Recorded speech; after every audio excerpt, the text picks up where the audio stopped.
नमस्कार साथियों, कैसे हैं आप सब। आशा विश्वास पूरी उम्मीद है मस्त होंगे, स्वस्थ होंगे, जहां पे भी होंगे अपनी पढ़ाई को निश्चित ही बहुत अच्छे तरीके से कर रहे होंगे। रख हौसला, वो मंजर भी आएगा, प्यासे के पास चलकर समुंदर भी आएगा, थक कर न बैठे मंजिल के मुसाफिर, मंजिल भी मिलेगी और मिलने का मजा भी आएगा। आज ये तीसरा लेक्चर हमारा होने वाला है कक्षा 12 का फिजिक्स की जो सेशन हम लोग कोर्स बनाना स्टार्ट किया है, उसका ये तीसरा लेक्चर है और काफी महत्वपूर्ण लेक्चर है। जैसा कि आप थंबनेल में देख पा रहे हैं, बोर्ड एग्जाम की दृष्टिकोण से सबसे पूछे जाने वाला अगर कोई क्वेश्चन है पहले चैप्टर से, तो उसमें सबसे ज्यादा प्रोबेबिलिटी अगर किसी की होती है तो वो पहला जो टॉपिक है कूलाम के नियम का सदिश रूप, जो हमने आपको कूलाम्स लॉ पढ़ाया था रिसेंटली पहले लेक्चर में, उसका आज हम लोग सीखने वाले हैं। क्या? Vector form. क्योंकि बल एक सदिश राशि होती है तो उसका जो सदिश रूप होता है, उसका जो वेक्टर फॉर्म होता है वो क्या होता है, उसको समझने का प्रयास करेंगे। पूरे डिटेल में हर एक चीज को जानने का प्रयास करेंगे। अगर आपको बोर्ड में अपने स्कोर को और अच्छा और बेहतर करना है तो आप एंड तक इस वीडियो में बने रहें और कॉपी पेन लेके बैठ जाएं और जो जो चीजें आपको बताई जा रही है उसको नोट डाउन करते जाएं। निश्चित ही आपके 3 नंबर जो है वो पक्के होने वाले हैं। चलिए स्टार्ट करते हैं आज का वीडियो, समझने का प्रयास करते हैं क्या ऐसा होता है जो हमारे पास कूलाम का सदिश नियम होता है या सदिश रूप होता है, वो क्या होता है, कैसा होता है। कूलाम के नियम के सदिश रूप को समझने के लिए हमें ये समझना होगा कि जो कूलाम का नियम था वो तो आपको पता है कि 2 पॉइंट चार्ज के लिए क्या हुआ था, लागू हुआ था। जो कूलाम का नियम था वो 2 पॉइंट चार्ज के लिए क्या होता है, लागू होता है। 2 पॉइंट चार्ज जो होते हैं वो सेम नेचर के हो सकते हैं या अपोजिट नेचर के हो सकते हैं। जब जब 2 सेम चार्ज पास में आते हैं तो एक दूसरे को क्या करते हैं बेटा, रिपल करते हैं। और अगर 2 अपोजिट चार्ज पास में आते हैं तो एक दूसरे को क्या करते हैं, अट्रैक्ट करते हैं, एक दूसरे को आकर्षित करते हैं। ये बात हम आपको बता चुके हैं और कूलाम का नियम भी हम आपको बता चुके हैं। जब जब 2 चार्ज Q1 Q2, जब भी 2 चार्ज, देखो हम यहां पर आपको लिख दे रहे हैं एज अ कैप्सूल के फॉर्म में, ये फॉर्मूला यहां पर आपका क्या होगा, यूज होगा। ठीक है, ये फॉर्मूला आपका यूज होगा। जब जब 2 चार्ज बेटा, कितने चार्ज, Q1 और Q2, 2 चार्ज अगर आपके पास होते हैं और अगर ये r दूरी पर सेपरेट होते हैं, कितनी डिस्टेंस पर, r डिस्टेंस पर अगर ये रखे होते हैं तो इनके बिटवीन एक फोर्स लगता है जिसको इलेक्ट्रोस्टैटिक फोर्स या वैद्युत बल कहते हैं, जिसका फॉर्मूला आपने ड्राइव किया था।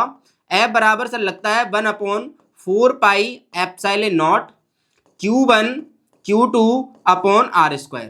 ये हमारे पास क्या लगता है, फोर्स का फॉर्मूला हमारे पास ड्राइव हुआ था, इसको हमने ड्राइव कर लिया था। ये फॉर्मूला हमारा अभी यहाँ पे यूज होगा तो आपको इसको ध्यान रखना है। ठीक है, चलो समझने का प्रयास करते हैं कि कूलाम का नियम का जो सदिश रूप होता है, वेक्टर फॉर्म, वो कैसा होता है, क्या होता है, उसको देखेंगे। ठीक है, तो इसके लिए हमारे पास क्या है बेटा, 2 चार्ज हैं। कितने चार्ज लेके चल रहे हैं अपन को, 2 चार्ज लेके चल रहे हैं। ठीक है, 2 आवेश लेके चल रहे हैं, उनका सदिश रूप हमें दिखाना है कैसे क्या होगा। ठीक है, चलो कूलाम के नियम का सदिश रूप देखने के लिए हम लोग क्या करेंगे बेटा, सपोज दैट हमने 2 एक्सिस बना ली आपके सामने, क्या बना ली, 2 एक्सिस बना ली। ठीक है, सपोज दैट ये एक्स एक्सिस हो गया आपके पास, ये वाई एक्सिस हो गया। ठीक है, और ये आपका ओरिजिन हो गया, मिड पॉइंट, मूल बिंदु जिसको हम लोग कहते हैं, ये आपके पास O पॉइंट हो गया।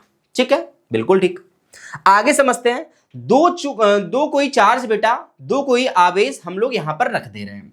2 कोई आवेश जो हम क्या कर रहे हैं बेटा, यहां पर रख दे रहे हैं। सपोज दैट एक आवेश ये है आपके पास और दूसरा आवेश आपके पास ये है। ठीक है, 2 आवेश आपके पास है, एक आवेश है Q1 और दूसरा आवेश क्या होने वाला है, Q2 होने वाला है। यहां पर 2 आवेश आपके पास रखे हैं, पहला आवेश क्या है, Q1 है और दूसरा आवेश क्या है आपके पास, Q2 है। दिखा दे रहे हैं हम आपको, ये हो गया आपके पास Q1 और दूसरा चार्ज क्या हो गया आपके पास, Q2। 2 बिंदु आवेश, 2 पॉइंट चार्ज हमने ले रखे हैं, एक Q1 है और एक Q2 है। ठीक है, अब इनकी सिचुएशन, इनकी पोजीशन भी हमें क्या करनी होगी, डिफाइन, कि इनकी स्थिति है कहां, इनकी सिचुएशन है कहां। तो उसके लिए हम लोग क्या करेंगे, जो हमने ओरिजिन माना है O, जो मूल बिंदु हमने माना है, इसके अकॉर्डिंग इस पॉइंट जो हमारे पास यहाँ पर पॉइंट चार्ज Q1 है उसकी सिचुएशन बता देंगे और Q2 की सिचुएशन दिखा देंगे। ठीक है, तो हम आपके सामने येलो कलर से एक यहाँ पर डिस्टेंस ड्रॉ कर रहे हैं या इसकी स्थिति को ड्रॉ कर रहे हैं। ठीक है, ये हमारे पास सिचुएशन है Q1 की और इसको हम लोग डिनोट कर रहे हैं R1 वेक्टर से। किससे डिनोट कर रहे हैं बेटा, R1 वेक्टर से। मूल बिंदु O से Q1 की जो पोजीशन है वो R1 वेक्टर के द्वारा डिनोट की जा रही है। ठीक है, सपोज दैट इस पॉइंट को हम लोग जहां पे ये पॉइंट चार्ज अपना रखा है उसको हम लोग A कंसीडर कर ले रहे हैं। क्या कंसीडर कर ले रहे हैं, A, और ये जो पॉइंट चार्ज यहां पे रखा है इसको हम लोग B कंसीडर कर ले रहे हैं। ठीक है, ओके। जो पॉइंट बी पर कोई चार्ज Q2 जो रखा है उसकी जो स्थिति है वो O से कितनी है उसको भी हम डिफाइन कर ले रहे हैं, ठीक है। तो यहां से इसी पॉइंट O से इसकी स्थिति सपोज दैट R2 वेक्टर के द्वारा क्या होती है, प्रदर्शित होती है, ठीक है। R2 वेक्टर के द्वारा प्रदर्शित होती है। कहने का मतलब समझ लीजिए, जो Q1 Q2 चार्ज रखे थे वो इस ओरिजिन O के रिस्पेक्ट में Q1 की जो पोजीशन है वो R1 वेक्टर है, ठीक है, और इसकी जो स्थिति है वो क्या है, R2 वेक्टर के द्वारा डिनोट की जा रही है। इतनी बात आपको समझ में आ गई होगी, ठीक है, ओके। अब क्या करेंगे बेटा, अब क्या करेंगे, अब समझेंगे। अब हम क्या करेंगे, हमें ये पता है कि जो Q1 Q2 चार्ज होते हैं, जैसे यहाँ पे आप देख पा रहे हैं Q1 Q2 जो चार्ज है उनके बीच की डिस्टेंस पता होनी चाहिए अपन को। क्या पता होनी चाहिए, डिस्टेंस। तो हम क्या करेंगे, इन दोनों को पहले एक लाइन ड्रॉ कर ले रहे हैं जो इन दोनों को मिला रही है, इन दोनों को जो मिला रही है, ठीक है। तो ये भी जो हमारे पास लाइन हो गई, इन दोनों को मिलाने वाली लाइन हो गई, ठीक है। और सपोज दैट बेटा Q1 से Q2 की जो स्थिति है, Q1 से Q2 की जो स्थिति है, Q1 से Q2 की डिस्टेंस की बात नहीं कर रहे हैं अब हम पोजीशन की बात कर रहे हैं, स्थिति की बात कर रहे हैं। तो उसको हम लोग पोजीशन वेक्टर से डिनोट करेंगे, डिस्टेंस से डिनोट ना करके किससे डिनोट करने वाले हैं आप, पोजीशन वेक्टर से डिनोट करने वाले हैं, ठीक है। तो इसके हिसाब से Q1 से Q2 की जो स्थिति है बेटा, Q1 से Q2 की जो स्थिति है, सपोज दैट वो R12 वेक्टर है। कितनी है, R12 वेक्टर है, जिसकी डायरेक्शन कहां होगी, इधर को होगी, जिसकी डायरेक्शन कहां होगी, इधर को होगी, ठीक है। और Q2 से Q1 की स्थिति की बात करें, Q2 से Q1 की स्थिति की बात करें तो Q2 से Q1 की जो स्थिति है, Q2 से Q1 की जो स्थिति है बेटा, उसको हम डिनोट कर दे रहे हैं, उस स्थिति को हम डिनोट कर दे रहे हैं किससे, R21 वेक्टर से, R21 वेक्टर, ठीक है। समझ जाएंगे आप। 1 2 का मतलब बन के कारण सेकंड वाले की स्थिति, और 2 1 का मतलब है 2 से 1 की सिचुएशन कहां है। ये बात आपको समझ में आ गई। 1 2 का मतलब पहले से दूसरे की स्थिति, और 2 1 का मतलब है 2 से पहले वाले की स्थिति।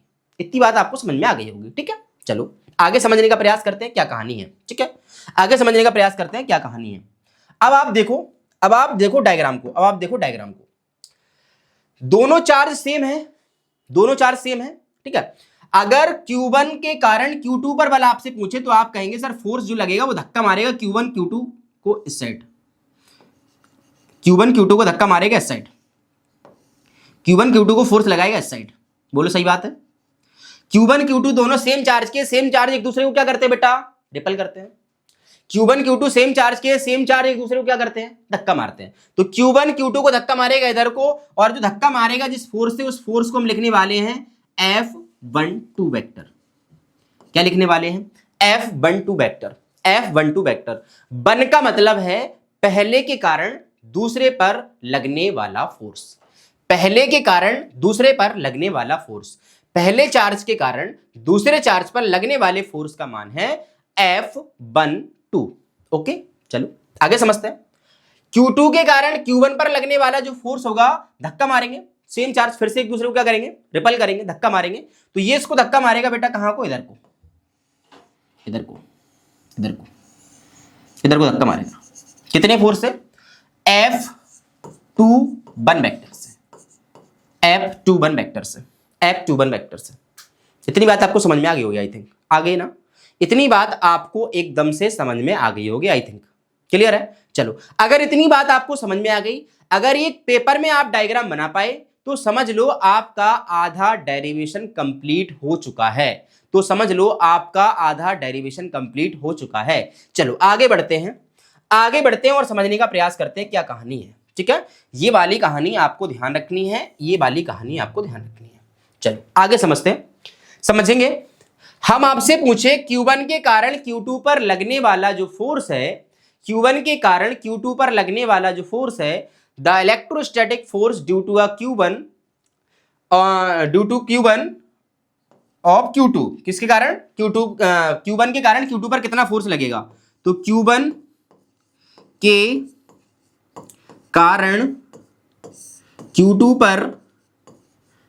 पर लगने वाला लगने वाला बल, लगने वाला फोर्स। Q1 के कारण Q2 पर लगने वाला फोर्स, लगने वाला जो बल होगा वो क्या होगा, लगने वाला जो फोर्स होगा वो क्या होगा। चलो समझते हैं। फोर्स का जो मान होगा वो नहीं बदलेगा, फोर्स का जो मान होगा वो नहीं बदलेगा, यही फॉर्मूला लगाएंगे। Q1 के कारण Q2 पर जो फोर्स लिखा है वो क्या लिखा है आपने, F12 लिखा है। क्या लिखा है बेटा, F12 लिखा है सर। क्या लिखा है, F12 बराबर 1/4 पाई एप्सिलॉन नॉट Q1 पहला चार्ज, Q2 दूसरा चार्ज, दोनों के बीच की डिस्टेंस, दोनों के बीच की डिस्टेंस कितनी लेके चल रहे हैं हम, सपोज दैट R12 लेके चल रहे हैं। कितनी लेके चल रहे हैं बेटा, R12 लेके चल रहे हैं। ये डिस्टेंस हो गई R12। सर अभी आप पोजीशन कह रहे थे, आप डिस्टेंस लिख रहे हैं, अभी आप पोजीशन कह रहे थे, आप डिस्टेंस लिख रहे हैं। रुक जाओ, थोड़ा समझो, थोड़ा सब्र करो। ये F12 जो आपने लिखा है वो कूलाम का नियम एज इट इज लिखा है। अगर कंपैरिजन कराओ आप, अगर आप कंपैरिजन कराओ तो देखो, पहला चार्ज Q1 Q2 आपके पास ये रहा, बीच के डिस्टेंस को अगर R12 कंसीडर करें, R12 कंसीडर करें तो आप R12 लिख देंगे। जैसे कि दूरी को R² लिखा था आपने, R को स्क्वायर करना है तो यहाँ पे आप कहेंगे सर यहाँ पे स्क्वायर होगा, स्क्वायर होगा, बिल्कुल सही बात है, ठीक है। यहां पर आप देख पा रहे हैं बेटा, यहां पर आप देख पा रहे हैं के अकॉर्डिंग, अगर हम आपसे कहें कि R12 का मान बराबर है R21 के, R12 का मान बराबर है R21 के, इसके सापेक्ष इसकी स्थिति, इसके सापेक्ष इसकी स्थिति, केवल डायरेक्शन चेंज हुई, वैल्यू तो सेम है, डिस्टेंस जो आपके बीच की पोजीशन है वो तो सेम है, केवल क्या चेंज हुआ, इसके कारण इसकी सिचुएशन इधर को आएगी, इसके कारण इसकी सिचुएशन इधर को आएगी। केवल क्या बदला है, केवल क्या बदला है बेटा, डायरेक्शन बदली है। केवल क्या बदला है, डायरेक्शन बदली है। चलो अब सुनो, अब सुनो, अब सुनो, यहां पर हम एक चीज लिखने वाले हैं। क्या लिखने वाले हैं, इसके साथ हम एक चीज लिखने वाले हैं जिसका नाम है R12 का कैप। क्या लिखने वाले हैं, R12 का कैप, R12 का कैप। ये कैप कैप क्या होता है सर, 11th में आपने एक वेक्टर पढ़ा होगा जिसको आप इंग्लिश में कहते थे यूनिट वेक्टर, हिंदी में आप उसे कहते थे क्या, एकांक सदिश। क्या कहते थे बेटा, एकांक सदिश। काहे के काम आता है सर ये, बेटा ये काम आता है डायरेक्शन बताने के। किसके काम आता है, डायरेक्शन बताने के लिए, यानी दिशा को बताने के काम आता है। कौन, जो आपका यूनिट वेक्टर होता है। एकांक सदिश एक ऐसा सदिश होता है जिसका मान 1 होता है और दिशा बताने के काम आता है। मतलब सर जो वैल्यू हमने यहां पे चिपका के लिख दी है वो वास्तव में वैल्यू कितनी है, 1 है। केवल काहे के लिए लिखी है, दिशा बताने के लिए। किसके लिए बेटा, दिशा बताने के लिए। और वो दिशा अगर बताने लगेगा तो यहां पर हम वेक्टर लगा सकते हैं। क्या लगा सकते हैं बेटा, वेक्टर लगा सकते हैं। और यहां पर हम लोग लिख रहे हैं जो दिशा होगी Q1 से दूर की ओर या Q2 से दूर, जो बल लग रहा होगा वो Q2 से कहां लग रहा होगा, बाहर को। Q2 से कहां लग रहा है, दूर। ठीक है, बिल्कुल ठीक बात है। आपने एकांक सदिश के बारे में अगर बहुत अच्छे से जानकारी प्राप्त की है तो हम आपको बता दें, कोई वेक्टर अपने पास ए वेक्टर है, कोई सदिश अपने पास ए सदिश है, ठीक है, उसका आपको एकांक सदिश लिखना हो, यूनिट वेक्टर, तो आप इसको ए कैप ऐसे लिखते थे। वेक्टर ए बराबर होता था सर वेक्टर ए कैप बराबर एकांक सदिश, ए कैप बराबर vector A upon vector A का परिमाण, मैग्नीट्यूड। ये फॉर्मूला हुआ करता था, ये फॉर्मूला हुआ करता था, ये फॉर्मूला हुआ करता था। यहां पर भी वही काम करने वाले हैं, यहां पर भी वही काम करने वाले हैं।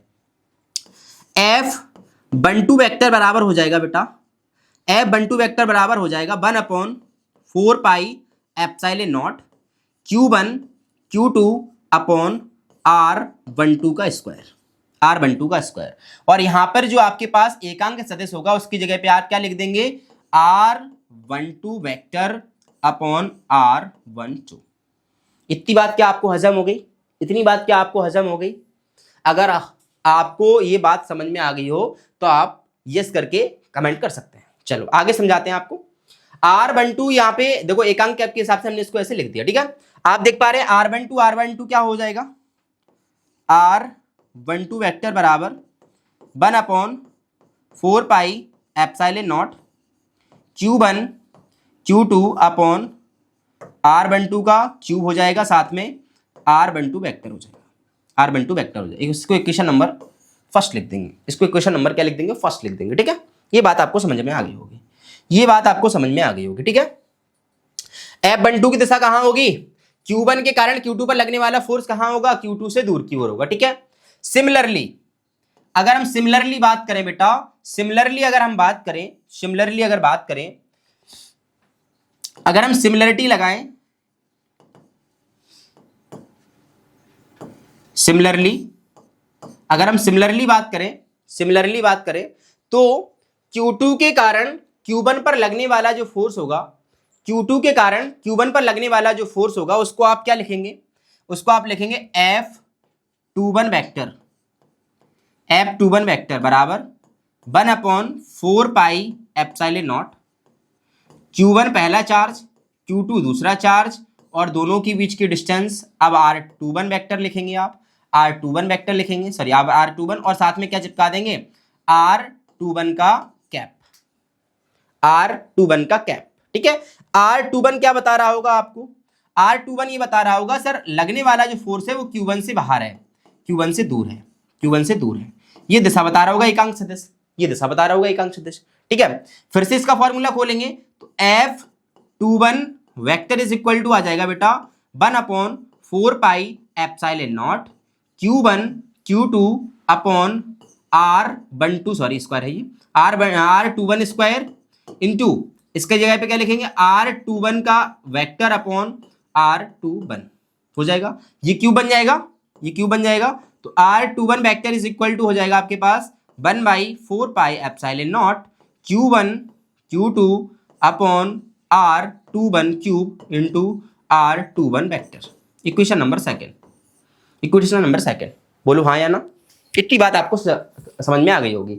आप देख पा रहे हैं दोनों की जो पोजीशन है Q1 Q2 के बीच की जो पोजीशन है, जो स्थिति है वो इक्वल है। कैसी है, इक्वल। केवल क्या बदला, केवल क्या बदला, डायरेक्शन। इसका मतलब ये है इक्वेशन और फर्स्ट और सेकंड से अगर फ्रॉम फर्स्ट और second, from first and second, from first and second, from first and second अगर बात करेंगे तो R12 वेक्टर का मान बराबर है सर R21 वेक्टर के बराबर है, लेकिन दिशाएं कैसी हैं, अपोजिट हैं। और दिशाएं अपोजिट होने का मतलब है सर माइनस साइन लगा लो। कैसा साइन लगा लो, माइनस साइन लगा लो। माइनस साइन वेक्टर में ये बताता है एक की दिशा अगर इधर को है तो दूसरे की दिशा कहां है, इधर को है। बात समझ में आ गई।